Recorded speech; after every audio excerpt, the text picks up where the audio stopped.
Welcome or welcome back to my channel. My name is Brooklyn Watson.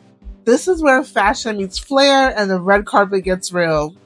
In this video, we're going to be talking about the Met Gala 2025 fashion trends. We're going to be diving into the bold, the beautiful, and the baffling. God forgive me.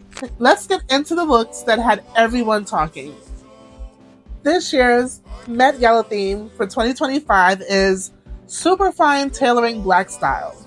This year's Met Gala theme is focused on exploring Black dandyism, showcasing how Black individuals have used fashion and style to express their identities. When thinking about dandyism, in terms of a theme for what ultimately is a costume party, the Met Gala, think about three-piece cotton, silk, or velvet suits, menswear, bold colors and patterns, cultural fusions from African textiles, Caribbean flairs, and American street style. Let's kick this video off with the ones that understood the assignment. These celebs brought theme, detail, and elegance to the red carpet. So, we're going to kick it off with our girl, our fashion icon, our fashion maven, the fashion girl of all fashion girls, Rihanna, who not only was, her outfit was just so impeccable and so on point, she's also pregnant with baby number 3. Congratulations, Rihanna. I think it's going to be a girl. You all can drop in the comments and share if it's going to be a boy, if it's going to be a girl. But either way, it doesn't really matter. As long as she's having a healthy pregnancy and a healthy baby, that's all that really matters. But I was so excited. It was just so excited for that moment. And what other moment to do that than at the Met Gala? She completely stole the show. Rihanna was dressed in Marc Jacobs, and she looked amazing, putting a feminine spin on a traditional dandyism look. From head to toe, it was effortless, it was chic, it was comfortable, it was beautiful, it was on theme but not too costumey. If that makes sense, if that's a word. 10 out of 10 for me. Rihanna was definitely one of my favorites on the red carpet. And next, for me, it was Dapper Dan. I mean, we all know Dapper Dan is like a fashion icon from New York City, from Harlem, in Manhattan. Started off, his story is just so interesting. It just is a story of never knowing where your future lies. And he started off as his own businessman. He had a store with trims and buttons and all the things you need to actually put together a garment. And everyone knows Dapper Dan's history. He was selling boosted or shoplifted items from the fashion market out of his cars. And then in the luxury market, they had a lot of leather accessories, but Dapper Dan wanted to make leather clothing. So he would remix from the leather bags, jackets, pants, matching sets. It was just insane. And it kind of grew so popular that even well-known pop artists and musicians at the time from the urban community would support Dapper Dan's business and pretty much wear his custom-made clothes in their music videos, at award shows, etc. And it's amazing to see that Dapper Dan went from, a small business owner to becoming a member of the host committee of the Costume Institute at the Met, which is such a huge deal, in addition to all of the creative directing work he's done for like the Gap, Gucci, and several high-end luxury brands. So you never know where your future goes, and Dapper Dan just looks amazing. Again, he's comfortable, he's chic, he's on trend, he's not too costumey, it's effortless. I love it. Next, we have Jenny Kim, dripped in Chanel. 10 out of 10 again. I think the black and white just brings a level of like old school glamour, sophistication. You can never go wrong with black and white at a black tie event, something very elegant and sophisticated. She did this very well. Like if she wore this to a wedding, you know, like she can get away with wearing this outside of a themed costume party. I love it. I love the petticoat over the dress, over the poofy dress. I mean, Jenny can she did her big one on this. She did her big one on this, and I'm just so amazed at how she looks. And again, really spot on with the theme, really spot on what women were wearing during the time of dandyism, which took place about, I think, 18th century. So very on trend, and I just love what she's wearing. I love seeing her in this Chanel set, and she just looks amazing. My next favorite was Kendall Jenner and Tori Shiju. She was elegant. The cleavage was not too much. She looked sophisticated. It was again similar to Rihanna, a feminine spin on a men's tailored piece or a menswear inspired look. It was simple. It was effortless. It was not too costumey. I think sometimes with the Met Gala, people try to be so grandiose that they look so uncomfortable, and we'll get into that in this video. But I really love what Kendall Jenner had to wear. I love what she looked like, and it was just amazing. My next favorite look was from Chance the Rapper, who's photoed here with Donatella Versace, of course wearing Versace, and Louis Patridge, who is in Prada, and they had very similar bespoke looks. The theme was comfortable, it was effortless, it was very modern, a very modern version of what dandyism will probably look like today. But as we know, there's nothing new, so it was a very timeless look. I really love what Chance the Rapper and Louis Patridge did with their red carpet looks. And last but not least, Coco Jones and Lupita Nyongo. Their spin on dandyism was so feminine and romantic, with the soft colors, the florals. It was just everything, and I think it put a really romantic spin on this year's Met Gala, on this year's 2025 Met Gala theme. Some really close seconds that I love that I wasn't sure were my official, like, this is 10 out of 10 for me, but I love your look, was Nicki Minaj. I love what she was wearing. I liked what Kim Kardashian was wearing. I just didn't like the hat too much because it didn't really give dandyism 100%. It kind of gave more Smooth Criminal. But when you think about Smooth Criminal and what Michael Jackson was wearing, that is kind of a dandy look. But I don't know. On Kim Kardashian, it just didn't balance well for me. But I did love her outfit. I love the what was it, crocodile or snakeskin. That for me was everything, and she looked good in it, in her outfit. Who else did I have here? Miley Cyrus, Kerry Washington, Kabi Lame, or Lamy. Sorry if I'm saying his last name wrong. Mandy Kaling, who, I love what she was wearing. I think I just love her outfit, whether or not it was on theme. It was just, for me, like a very ambassador and diplomat-like. And also Domingo Valentino in his second outfit, I believe. Because the blue robe, I wasn't really feeling that. But the second outfit, which I think was the grade 2 piece with the fake flower, I really enjoyed that. I really enjoyed that outfit.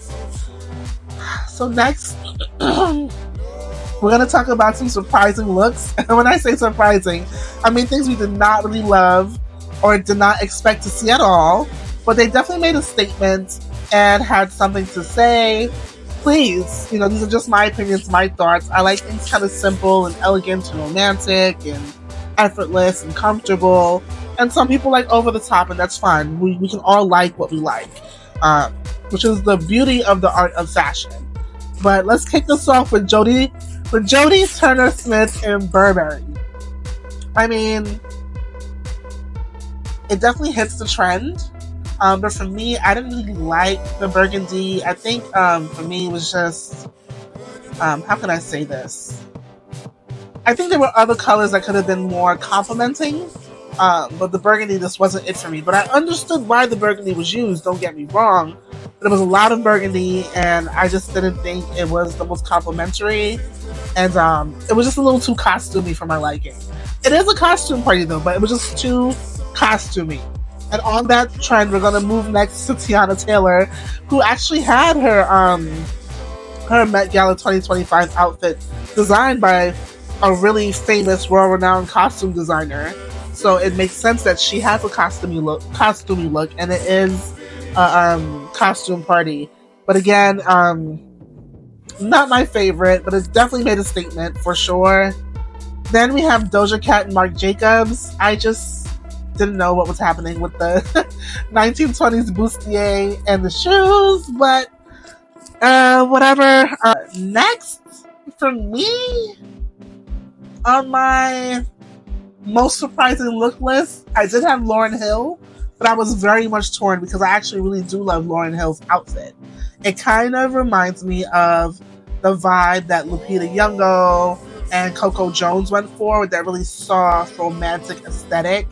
That really like beautiful, soft, buttery yellow is actually on trend right now for the spring summer 2025, especially like in Europe and certain brands like Chloe, huge on this year's runway and definitely trending. Just so beautiful. But I think for me, why I didn't make my best dressed list is because, again, it was just a little too costumey with that big piece on the side. I could probably move Lauryn Hill over into my my close seconds because I really enjoyed her outfit and it did make a statement. Go ahead, Lauryn Hill.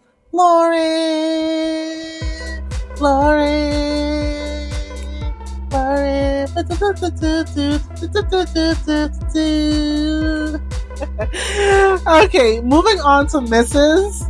and Mrs. with Potential. So for our Mrs. Hate it. And God forgive me, because as much as I do love fashion as an art form, there were just some looks that had me a bit puzzled. And that'll be Hailey Bieber. I just don't know what happened. I don't like the shoes, the patent leather with the muted blazer dress. It just wasn't a good contrast for me. I think if she was going to wear patent leather shoes, she probably should have worn like a shinier fabric, like a satin, for example, or something. I don't know. I just don't like the way that looked, and I don't know. I'm not trying to roast her, so I'm gonna just leave it at that. Next was Charlie XCX. Absolutely not. Absolutely not. I don't know why I'm seeing her underwear, the unexplained feathers in the chest area and on the train is I don't get it, and the thigh high boots. I mean, the answer is no. It's definitely a miss for me, and not a miss with potential, a miss completely. It just wasn't on theme. I just didn't really understand what was happening. And I think in that case, just do what Megan Thee Stallion did and just put on a nice dress and come outside. But I did put Megan Thee Stallion on the miss list, and don't get mad at me. I know that's your girl. But Hollywood Glam was not the theme, and she gave us Hollywood Glam. But again, I'd rather someone do that than look like Charlie XCX. XCX, yeah. That was just not... I don't know, I just didn't give respectful at all. Someone showed up to my party like that, I probably feel some type of way, but it is what it is. I think Megan Thee Stallion probably was going for Harlem Renaissance, which has some dandyism in it. However, it just wasn't tailored. It didn't give a structured look.